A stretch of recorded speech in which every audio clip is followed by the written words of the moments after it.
Relationships don't end because of cheating. They end because of fear. Most people think relationships break because someone lied, someone cheated, or someone walked away. But those are not the real reasons. Those are just the symptoms. The real reason relationships fail is much deeper than that. They fail because trust disappears, and when trust disappears, fear takes its place. Fear of being hurt again, fear of not being enough, fear of speaking honestly, fear of being abandoned.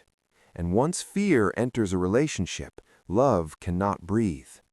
Because love does not survive in an environment of fear. Love only survives where people feel safe. We don't fall in love because someone is perfect. We fall in love because with them we feel safe being imperfect. Trust is not about knowing someone will never hurt you.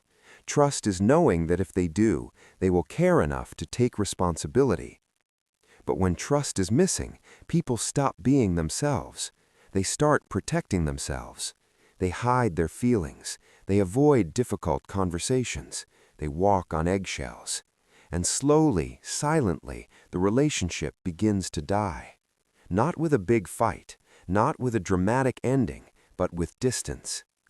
Here's the truth most people don't want to hear. Cheating does not destroy relationships. The fear that comes before and after it does. Fear that honesty is unsafe. Fear that vulnerability will be punished. Fear that speaking the truth will lead to loss. And that fear usually starts long before the betrayal. Trust doesn't break in one moment. It erodes in small moments. When someone says, "I'm fine," but isn't. When someone feels unheard but stops trying to explain. When someone's feelings are dismissed instead of understood. Every time we choose comfort over honesty, trust weakens. Every time we avoid a hard conversation, fear grows. And here's the dangerous part. When trust is missing, people don't leave immediately. They stay, but they stop showing up fully. They stop sharing their inner world. They stop asking for help. They stop believing their partner will understand. This is why people say, "I don't know what happened. We just drifted apart." You didn't drift. You disconnected. Because trust is not built through grand gestures. It is built through emotional safety. Emotional safety means I can tell you the truth without being attacked. It means I can admit my mistakes without being humiliated. It means I can express my fears without being judged. And that kind of safety doesn't happen by accident. It requires emotional leadership. Someone has to go first. Someone has to choose calm over control, understanding over winning, listening over reacting. In strong relationships, there is always someone who creates safety. Not by being perfect, but by being consistent. They don't say, "You're wrong." They say, "Help me understand." They don't say, "You're too sensitive." They say, "Your feelings matter." Because trust grows when people feel seen and heard. But when trust is missing, even love starts to feel dangerous. You begin to question intentions. You read between the lines. You assume the worst. Not because you want to, but because your nervous system no longer feels safe. This is why trust is not a feeling. It is an environment. An environment where honesty is welcomed, where mistakes are handled with maturity, where accountability exists without cruelty.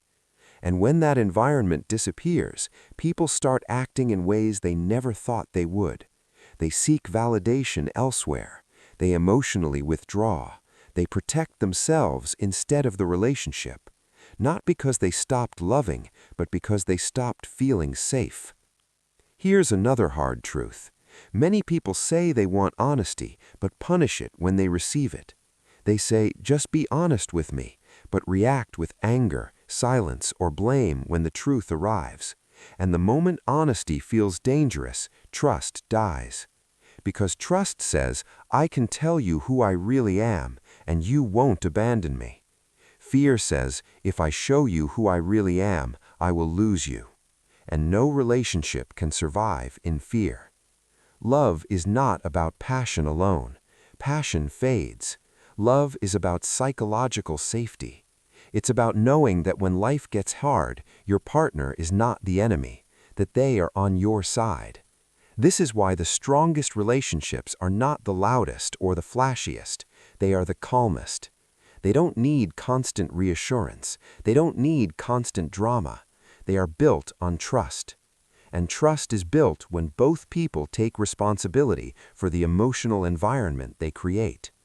So if you want love to last, stop asking, do they love me? Start asking, do they feel safe with me?